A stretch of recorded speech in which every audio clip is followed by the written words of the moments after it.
Hi friends, good morning. Welcome back to our channel. ಇವತ್ತು ಬೆಳಿಗ್ಗೆನೇ ಅಜ್ಜಿ ಬಂದರು ಊರಿಂದ. ನಾವು ಬೆಳಗ್ಗೆನೇ ವೆಯ್ಟ್ ಮಾಡ್ತಾ ಇದ್ವಿ ಖುಷಿಯಿಂದ.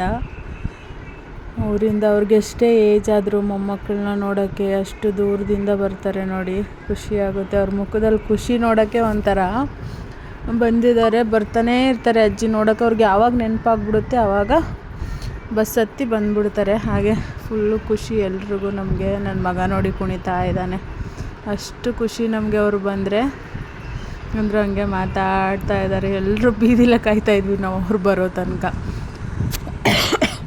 ಹಾಗಾಗಿ ಊರಿಂದ ಬಂದಾಗ ಅಜ್ಜಿ ಏನೇನು ತರ್ತಾರೆ ನೋಡಿ, ತೋರಿಸ್ತೀನಿ ನಿಮಗೆ.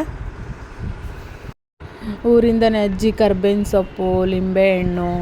ಅಜ್ಜಿ ಸ್ವಲ್ಪ ರಾಗಿ ಹಸಿಟ್ಟು ಇದು ಮಾಡಿದ್ರೂ ಬಿಡಲ್ಲ, ಅದನ್ನು ಎತ್ಕೊಂಬರ್ತಾರೆ ಎಲ್ಲ. ಆಮೇಲೆ ಏನೇನು ಸಿಗುತ್ತೆ ಹಳ್ಳಿಗಳಲ್ಲಿ, ಟೊಮೆಟೊ ಅಜ್ಜಿ ಎಲ್ಲ ಹಾಕಿರೋದನ್ನೆಲ್ಲ ಎತ್ಕೊಂಬರ್ತಾರೆ. ಅದೊಂಥರ ಖುಷಿ. ನಂಗೆ ಲಿಂಬೆಹಣ್ಣು ಅಂದರೆ ತುಂಬ ಇಷ್ಟ. ಅದಕ್ಕೆ ನಮ್ಮ ಮಾವವ್ರ ಮನೆಯಿಂದ ಎತ್ಕೊಂಡು ಬಂದಿದ್ದಾರೆ. ಇಲ್ಲಿ ಒಂದು ನಿಂಬೆಹಣ್ಣಿಗೆ 8 ರೂಪಾಯಿ, ಒಂದೊಂದು ನಿಂಬೆಹಣ್ಣು 5 ರೂಪಾಯಿಗೆ ಹಂಗೆ ಕೊಡಬೇಕು. ಅಲ್ಲಿಂದ ನಾವು ಸ್ವಲ್ಪ ತೋಟಕ್ಕೆ ಹೋಗಬೇಕಿತ್ತು, ತುಂಬ ದಿನ ಆಗಿತ್ತು. ಹಾಗಾಗಿ ಸ್ವಲ್ಪ ತೋಟಕ್ಕೆ ಹೋಗಿ ಬರೋಣ ಅಂತ ಹೋದ್ವಿ. ಹಾಗೆ ತುಂಬ ದಿನ ಆಗಿತ್ತು. ಅತ್ತೆ ಸತ್ತ ಮೇಲೆ ಅಷ್ಟು ಹೋಗ್ತಾನೆ ಇಲ್ಲ, ಯಾಕಂದರೆ ಅವ್ರ ನೆನಪುಗಳು ತುಂಬಾ ಕಾಡ್ತಾ ಇರುತ್ತೆ. ಅತ್ತೆನ ಇಲ್ಲೇ ಹಾಕಿರೋದ್ರಿಂದ ನಮ್ಮ ಹಸ್ಬೆಂಡ್ ಬರೋಕ್ಕೆ. ನಿಮ್ಗೆ ವಿಡಿಯೋ ಇಷ್ಟ ಆದರೆ